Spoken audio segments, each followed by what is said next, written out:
जय महाराष्ट्र मित्रांनो, राज्याच्या राजकारणातून आताची एक महत्त्वाची बातमी।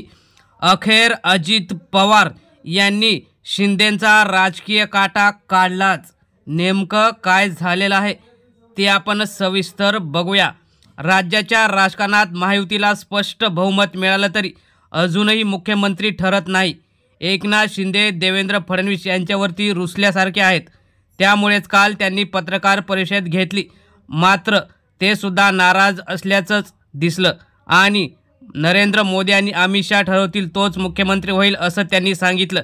मात्र आपण अजूनही शर्यतीत असल्याचं सुद्धा त्यांच्या बोलण्यावरून वाटलं।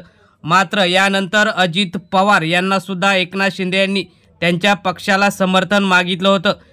अमित शहा आणि मोदी यांच्यासमोर राष्ट्रवादी काँग्रेस पार्टी अजित पवार हेही आमच्यासोबत आहेत असं शिंदेंनी सांगितलं। मात्र अजित पवारांनी देवेंद्र फडणवीस यांनाच पाठिंबा देऊन एकनाथ शिंदे यांची जी बार्गेनिंग पॉवर होती ती कमी केली।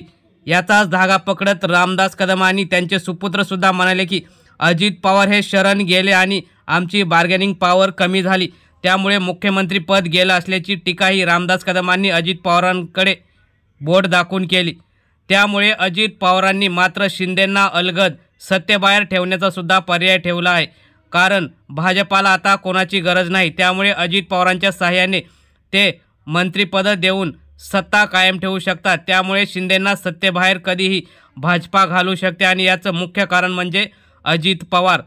1.5 वर्ष त्यांनी आपला अपमान सहन करत सत्तेत अजित पवार बसले, मात्र वेळ येताच शिंदेंना त्यांनी चांगलाच धडा शिकवला आणि त्यांची बार्गेनिंग पॉवरच कमी करून टाकली।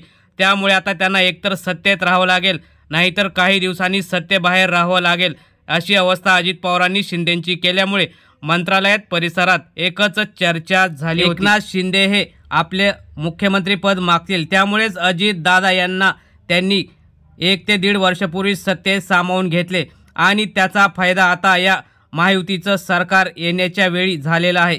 त्यामुळेच अजित पवारांना सोबत घेऊन भाजपा शिंदेंना सुद्धा बाहेर ठेवू शकते। मित्रांनो, तुम्हाला काय वाटतं? शिंदे जे हतबल झाले आहेत त्याची खेळी एकनाथ शिंदेंच्या विरोधात अजित पवार आणि देवेंद्र फडणवीस यांनी मिळून केली आहे का? तुम्हाला काय वाटतं? तुम्ही सुद्धा आपल्या प्रतिक्रिया कमेंट बॉक्समध्ये नक्की कळवा। धन्यवाद। जय हिंद।